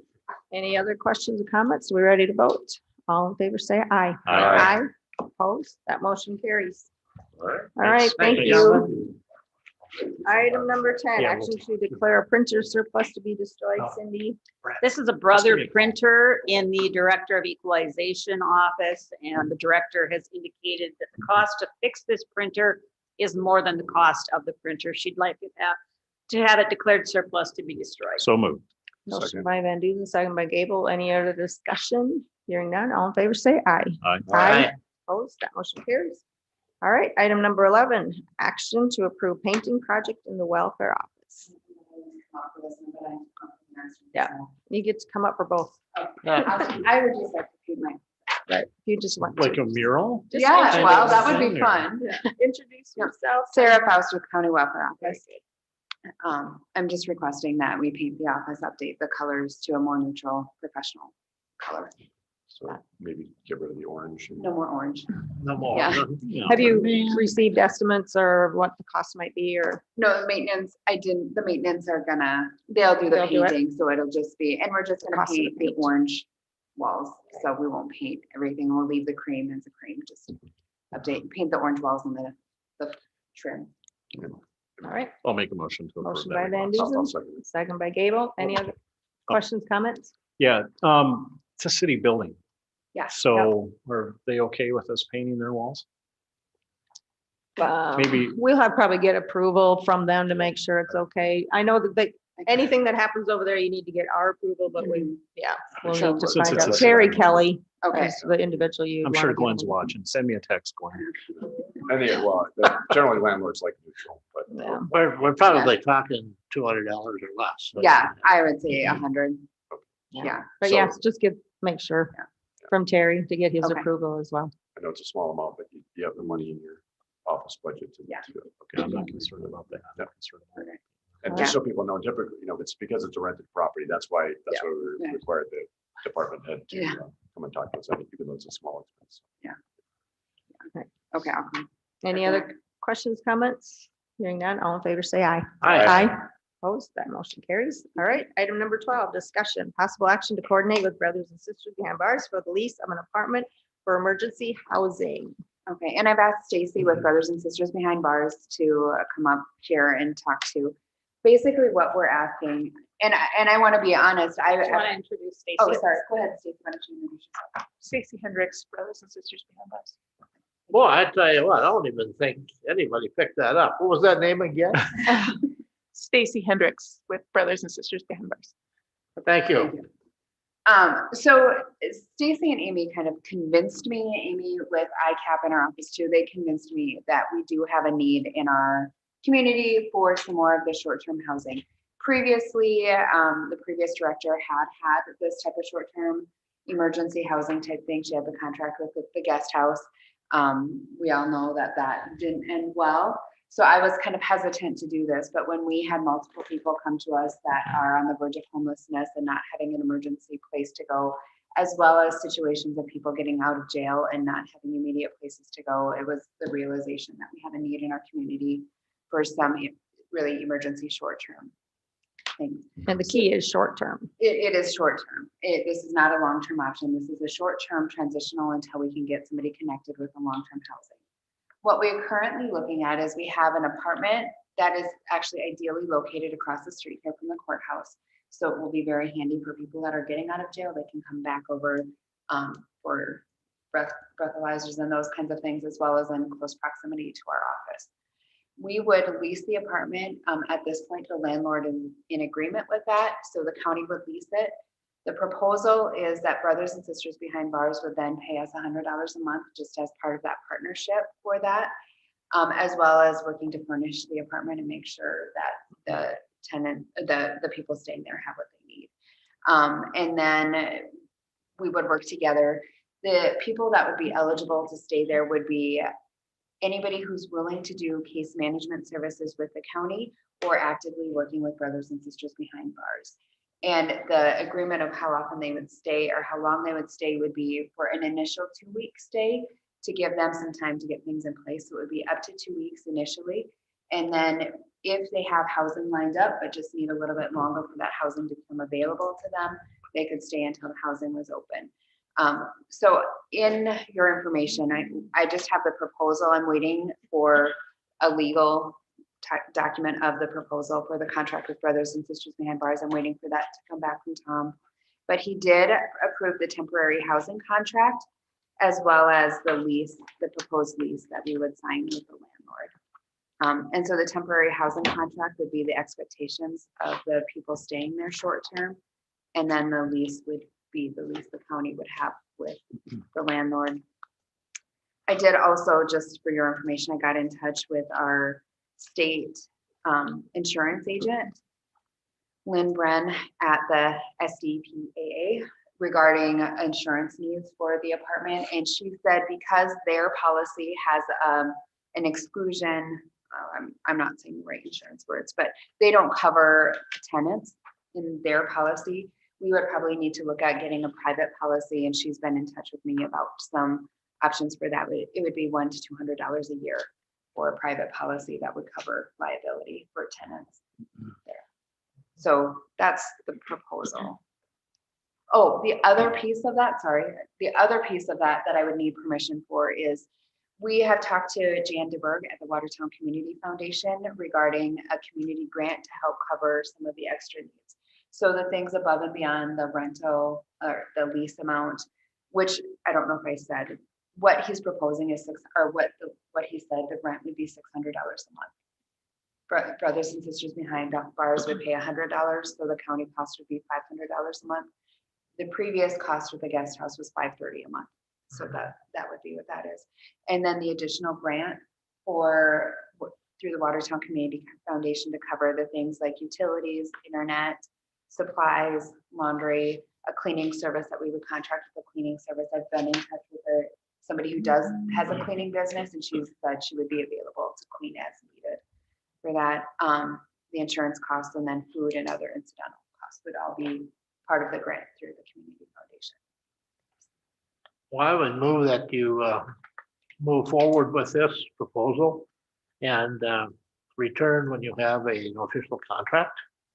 With you said that you're working on a contract with the Brothers and Sisters Right. Behind Yeah. Bars. Okay. Okay. You want to restate your motion? Excuse me. Could you restate your motion? I just moved to allow the welfare director to move forward with this proposal. And I guess when I say move forward, just continue it. Go ahead with it. So so the agenda item is to action to coordinate with Brothers and Sisters Behind Bars. Yeah, and to bring back once you get it for final approval with the contract with Brothers and Sisters. So I guess I'll second that. Okay, we have a motion and a second. Do we have any other comments, questions? The discussion of who's going to, every 3 times a week, you're gonna invest in, who's gonna do that? Amy, so that's. Oh, where- Amy's gonna do Yeah. that, okay? Yeah, Uh-huh. that's, Okay, so, which that's is gonna be my also question. part of this partnership, which I didn't talk about here, is that connection with ICAP and that ability for them. So they would be part of the grant proposal to kind of. or- Good. This apartment that you're probably looked at, Mhm. is this a 1 bedroom? Is it a 2 bedroom? Is it a bedroom kitchenette? Is it a Whirlpool suite, Whirlpool? anything like Yeah, that? you know, No, sauna. nothing fancy? Yeah, it's a 2 bedroom, apartment, 1 bathroom, there's a nice kitchen, no laundry. At this time, there's kind of 2 living room sort of spaces as well, so Well, you got a bathroom, separate bedroom, it's. kitchenette type, then a living room type thing. Yes. So at some future point, you'll have a lease and everything for us to. The lease is attached there. That's, So, okay, but. It's not a completed. It's not completed and oh, yes, sorry. Yeah, the Yeah. completed lease, yes. so the agenda item just said action to coordinate. So continue, keep doing what you're doing, I guess is kind of what the motion is saying. But I lost my train of thought. Sorry. Everything's Contract- right here. The footprint is right here. Contracts Yeah. and, The contract signed. they and will then need brought back. additional action when, and the lease That's where you agreement. sign the I contract. did have a Yes, they're gonna question. need additional action Yeah, when Yep. appropriate. yeah. Who's on second? So you hypothetically could have 2 people in this apartment. So A family. we've talked about that. One of the bonuses of this is that we could have a family, because at the guest house, families weren't allowed because they didn't allow children. So this would be big enough for a family. We've talked that probably we wouldn't necessarily allow 2 individuals unless it was a situation where brothers and sisters has had that before, of 2 people getting out of jail at the same time, knowing that, and so where they would maybe have some, but we probably not different genders. Yeah, and my major question was if not on a regular basis, but if if the need arose that you could put 2 people in there, and the family thing is a good thing. I would say, on Brothers and Sisters in 2020, we spent $17,000 on housing people. That number is not getting smaller, it's getting larger. But we Yeah. still have a gap in people being able to transition to the Bible camp. There's a 2-week gap. They need to be sober or whatever for the days before they go out on the property. So we're trying to fill that gap that we have.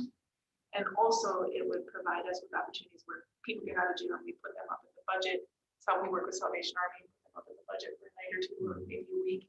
That's not setting anybody up for success, nothing against the budget.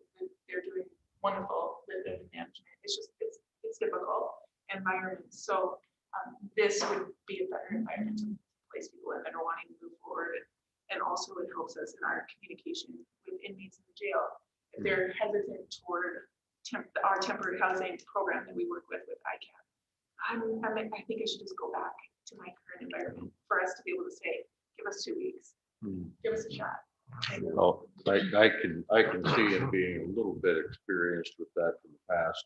This would be sounds like the percentages of success would be better than in the past. Do you need any furniture or anything for this apartment? So that will be something that Brothers and Sisters Yeah. members we're currently working on. Okay. Few places right now. But There's yes. there's a swap shop or something that. So we call the city and have to go to Waterloo. All right. There And are I some just nice wanted pieces to out make there. sure that it was okay to move forward with this and Yeah. that we were. All Madam right. Chair, just a quick question. I remember my train of thought. So on the obligations of the tenant, is there anything, just something to think about, and maybe it's not a realistic question, but any kind of a financial obligation on their part to share in this? I mean, it may not be much, but it may be fairly minor, but it's, a little bit of skin in the game ownership. So is that something you can think about, or? What we found, and this from a county perspective may interest you, but what we found is when they're coming out, they don't have much. And so part of the reason why we have, at least for us, with our temporary housing program, with ICAP, is we want them saving money for a deposit for permanent housing and things like that. So, and from a county's perspective, we're also working with our clients now on understanding the fullness of their fines and beginning to pay on their fines. So we're taking care of the housing piece. We're asking them to be responsible citizens and paying back their fines, saving up money so that when we move them on to a permanent housing, they can actually afford it. I'm not, go ahead. I'm not talking a large amount, so I think it's something on the order of like a work release fee or a 24/7, something small like that, just something to think, I mean, we can explore it. The reality is if they are at the point where they are going to be on the streets, they probably don't have that kind of funds. And part of the whole goal of this is getting them to where they need to be. And so I would hate to have fees for use for a homeless shelter prevent them from getting their permanent housing. I can follow your reasoning on that. No, I hear both sides there. We could, however, if that we could, as far as whether it's cleaning up the place or even, community service hours, things like that. That's what drug court, works. Do you help them with budgeting of any kind, not being a payee, so to speak, but. So that's the part of their case management that they bring to the table, working with their finances. So that's under your case plan on there. Right. I've done and I'm picking on anybody, but budgeting is not a strong suit. On We any of actually this. pay right now for our any drug court clients that want to take the financial peace course. That's $207 an individual, but we're paying for that because we believe in that. So they've not had any financial investment. So. I think that, when you're dealing with the culture of poverty, when you're living moment to moment and crisis to crisis, it's really hard. And that's where some of the support from the ICAP case management can come into play and help. If we can stabilize the environment a little bit and give them a little bit of the support and mentoring piece of it, we can work on the issues of budgeting and those kinds of things. So I certainly think maybe there's some in-kind giving back that we can absolutely incorporate into that. Well, this would be a nice interruption because I know from not personal experience, but knowing people, you get out of jail, you haven't got any money. And it's cold out, it's raining out, you ain't got a place to stay. Who's the first person you call? You call Jimmy James, whoever that is, and you say, I need a place to stay. And Jimmy James was the guy where you were arrested when you got thrown in jail. Yeah, exactly. Right. Yeah. Very Good good. deal. So we have a motion, a second, to allow them to continue this process and get these leases in place and bring it back on the agenda. We ready to vote? Yep. All in favor, say aye. Aye. Thank you. Opposed? That motion Thank you. carries. Thank Thank you, you, ladies. guys. Thanks for coming. Thanks for Um, waiting so long. Yeah. Good meeting to do. Item number 13, note payments for nameplate capacity and production tax for 2 wind energy projects. Cindy? On April 20th, the county received a check from the South Dakota Department of Revenue, and it is for the 2020 nameplate capacity tax and production tax from the Crown Ridge Wind LLC and the Crown Ridge 2 Wind LLC. Total of the check was just over $552,000. A year ago, we received our first payment, which was just over $8,000. So with this increase, and I'm going to do some rounding here, the general fund for the county will receive $193,000. Watertown School, $2,000, Waverly School, $274,000, Germantown Township, $6,900, Cransburg Township, $1,600, Leola Township, $2,900, Rawville Township, $4,600, and Waverly Township, $48,700. So this is just information that I thought should be brought before you, considering the increase from the payment last year. So that it's just a question about that, I'm sure. So the numbers were a little bit different than what's on the second page. The numbers you read out are just a little. Yeah, I different. just did rounding. Okay. Yes. Good rounding. Yep. All right. So item number 14, action to approve an application for abatement of taxes, $450.20 located in the city of Watertown. And this is a property owner who qualified for an assessment program. He has been approved per checking out his information with the treasurer's office. It's also gone to the city of Watertown for the council to take action on it. Make a motion to approve. Motion by Van Duzen, second by Gable. Any other comments, questions? Hearing none, all in favor, say aye. Aye. Opposed, that motion carries. Item number 15, action to approve the 2021 County Board of Equalization minutes. Those were in your packet. So moved. Motion by Van Duzen, second by Gable. Any additions or corrections on that? Hearing none, all in favor, say aye. Aye. Opposed, that motion carries. Item number 16, action to approve the 2021 Consolidated Board of Equalization minutes. So moved. Motion by Second. Johnson, second by Waterman. Any additions or corrections to those? Hearing none, all in favor, say aye. Aye. Opposed, that motion carries. Item number 19, action to, 18, any action possible discussion on COVID-19 practices? Don't think we have Nothing. any of those. Number 19, action to approve claims for payment. Cindy. We have several of those that come at an odd time in the month, so we take action to approve those. The first one is to Terry Ingalls. The welfare office purchased a desk for Mr. Ingalls in the amount of $500 for that office. The second one is a Visa Reliabank credit card. The treasurer's office used that card for travel to Pier, and that was for a fuel purchase of $64.60. Visa Reliabank for the sheriff's office and jail for miscellaneous supplies and travel, $2,498.05. Visa Reliabank for the emergency management office for miscellaneous supplies, $1,272.86. And finally, the February 911 surcharge collections were paid to the city of Watertown in the amount of $21,709.83 per our previous contract. Move to approve. Motion by Van Duzen, second by Gable. Any questions, comments? Hearing none, all in favor, say aye. Aye. Opposed, that motion carries. All right, item number 20, action to approve automatic budget supplements. Nothing today. Approve personnel changes. We have a couple of those. First one is Dave Curtis, the correctional or the courthouse security officer. He'll go to step 7, $22.30 per month or per hour for his anniversary date increase.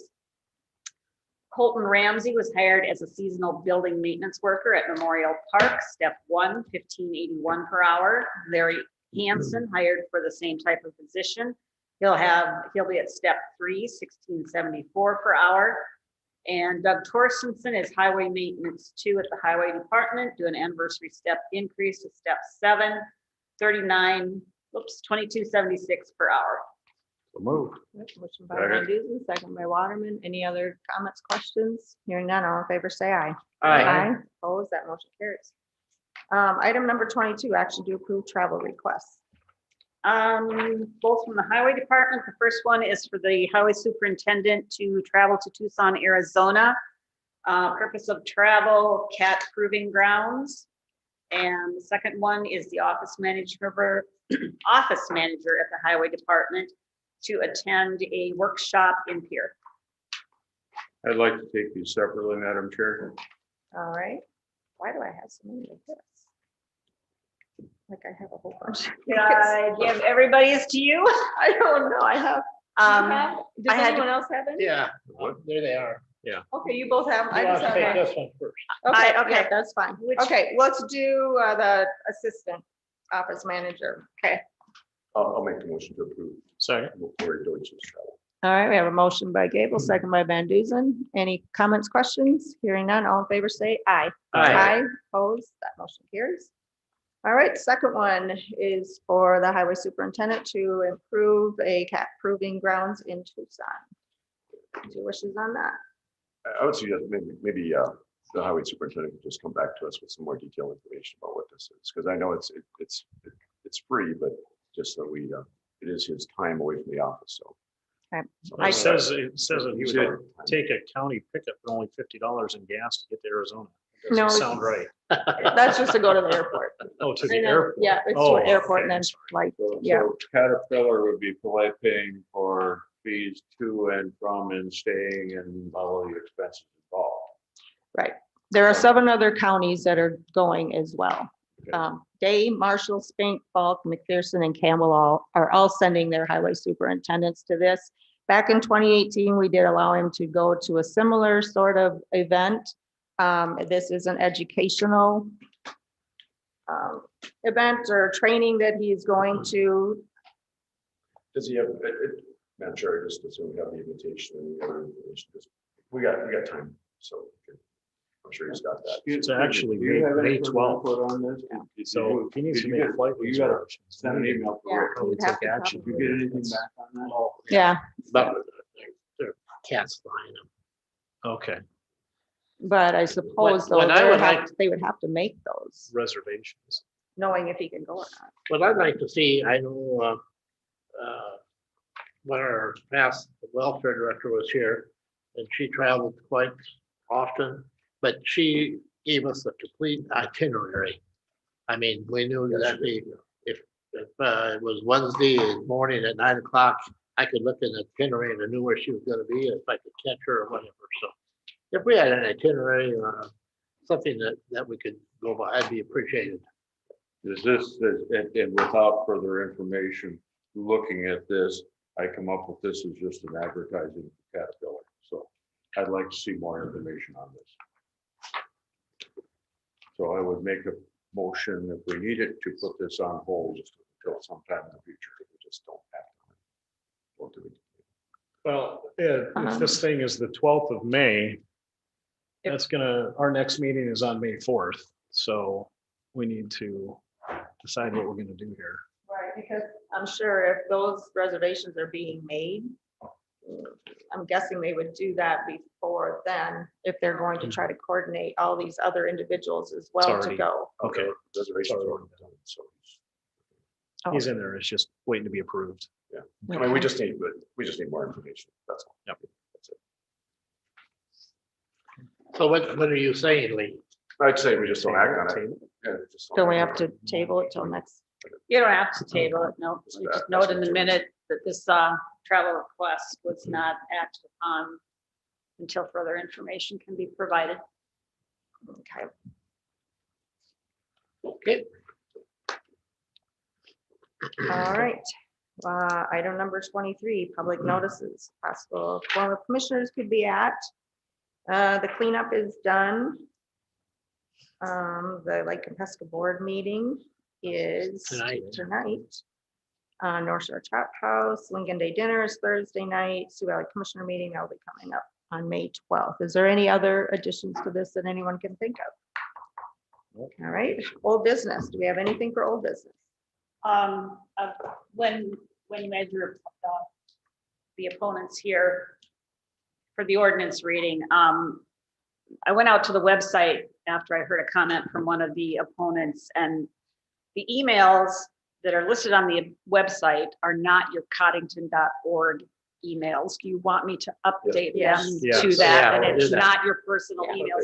Because I had received an email from one of them, but I didn't receive it because it was an email account that I didn't really ever check. Yes, okay. So- So I will, I've got, while we were sitting here, I was multitasking. I've gone ahead and changed those all to the Codington.org. Yep. Okay. That would be I good, think yeah. that probably happened when we switched web providers and they hadn't done for that. Well, I particular think it happened when you guys got your, we just got your new email addresses. Yeah. I don't think we ever updated Oh, the really? webpage. I didn't do it. We only did it a couple years ago, so. Yeah. Thanks. for All right. All right. Any other old business? How about new business? Do we have any new? Anything for the open? Guessing nobody had anything. Lee has something to go into executive Very session. quick executive session on safety, security. Okay, Very quick. And, and that would be item number 4. All right. We'll look for a motion to go in. so moved. Motion by Gable. Do I have a second Go to executive. to go into executive session? Come on, you guys. second. Yes. Did you second it? I will. Okay, Van Dusen. All in favor, say aye. All in favor, say aye. Aye. Aye. Folks, we are in executive. There's nothing, yeah, no action. Oh, okay, so there will be. That's what I wondered, if you just- grabbed them or not. I um, kind of was. Just jump in. I'm sorry. Okay. This will be very brief. It's just, I don't know what he's got. Can we just turn up the microphone first? Yeah, all we have basically Yeah, it could be is. like. Now it's like.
Yeah, It's just upstairs. claims and then adjourn, so I think you'll be fine.